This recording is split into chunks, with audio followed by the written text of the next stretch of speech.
Hey everybody, this is Captain Kyle and I'm here with a special triple versus review. Now last time we did this, it was a triple changer, but no, this time it's going to be the amazing G1 Outback versus the Botcon Outback, Fallback, versus the power of the Primes Outback.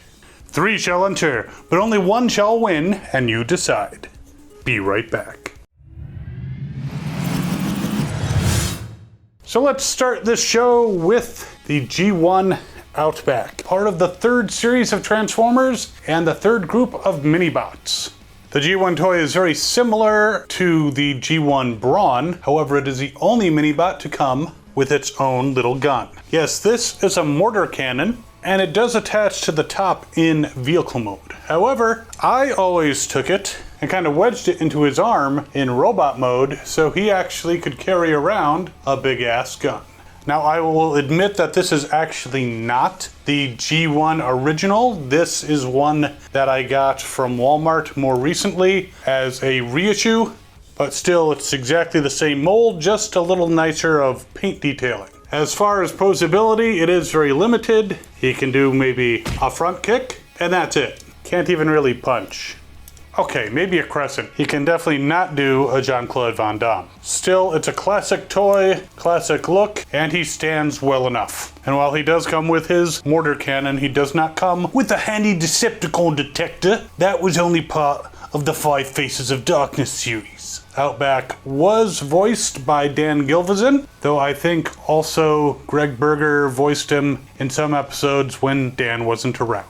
The Botcon Outback, or Fallback. Now to explain why he's called Fallback, apparently there was some trademark issues at the time, because obviously he could be mistaken for a steakhouse. So they had to use the name Fallback, they couldn't use Outback, but he was the same character. Now later, there was a character that was created known as Fallback. Some in the movies, the Michael Bay stuff, and one actually as an evil Autobot in the Shattered Glass universe. He is a recolor of the Energon Strongarm, but done in original Outback colors. He comes with his Energon axe, which becomes kind of a crane type thing with a spare tire and an Energon chip on his chest, not a chip on his shoulder. He has a lot more posability than the original G1 Outback. He can almost do a Jean-Claude Van Damme, but not quite. But he can do a front kick, a side kick, a crescent kick.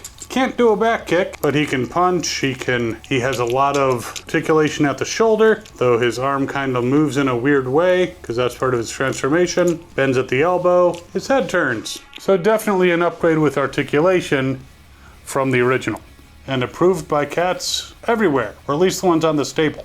Power of the Primes Outback. So Power of the Primes Outback is an homage to the original Outback. He got his name back, yay! He comes with a shield that attaches to his arm, though for storage he can put it on his back, just like Captain America. Even though obviously he's from Australia. Great articulation in this legend-sized toy. He can do a full Jean-Claude Van Damme, front kicks, side kicks, crescent kicks, back kicks, great articulation in the shoulders, bends at the elbows, and you can even turn his head. So overall, a great robot mode for this great homage to the original Outback. As you can see, the original G1 Outback is the shortest of the bunch. The Botcon version is a bit more thick, and kind of towards the middle is the Power of the Primes version. They're all similarly scaled, but you can definitely tell Outback's original mini-car origins. Vehicle modes. So G1 Outback changes into the mini-car, very small. You can put his mortar cannon on top. He's got his rub sign on the side here and an Autobot symbol on the other side. He rolls, as you can see. It's got a little gas can on the back that does not come off. Black plastic wheels. Overall, he's a mini-car. Doesn't do a lot, but then again, he can shoot ya. So here is the Botcon Outback in vehicle mode. As you can see, a very futuristic looking Jeep. It's even got little seats here. His axe turns into this gun crane thing, his Energon star chip, I just leave it in place. And he's got a very clear spare tire. Not that it could necessarily be used to replace one of these tires. I guess that would be a weird donut. It rolls fine. You can move his gun crane thing to the side. It can swivel on the post. So overall, a decent vehicle mode. And finally, we have power of the Primes Outback. Very nice Humvee style vehicle. A slight remold and recolor of Brawn from the Titans Returns line. Rolls well enough. Actually, you can open up his roof and stick one of those little Titans Returns headmaster guy.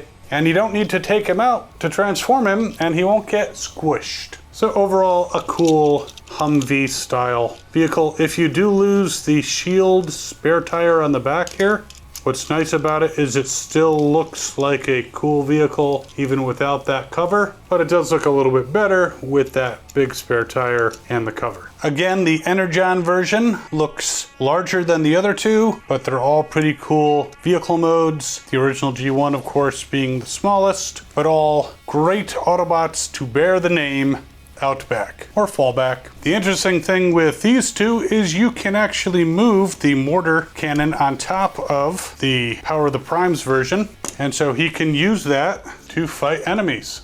In robot mode, he can also carry the mortar cannon in his hand, though it's a little bit loose. You can also attach it to the side of his arm, so he could use it that way, though it's still a little bit loose, but still a great upgrade to this version of Outback. So there you have them, the versions of Outback. Which one do you like better? Let me know in the comments below. Do you like the G1, Power of the Primes, or the Botcon edition the best? You pretty much got to look on eBay for all these guys, so I'll put some links below so you can find them if you'd like to grab them. In the meantime, you can also check out these videos over here. We have a subscribe button down there. You can subscribe and hit that notification bell. Follow us on Facebook, Twitter, and Instagram. We will see you next time, and as always, have fun and good hunting.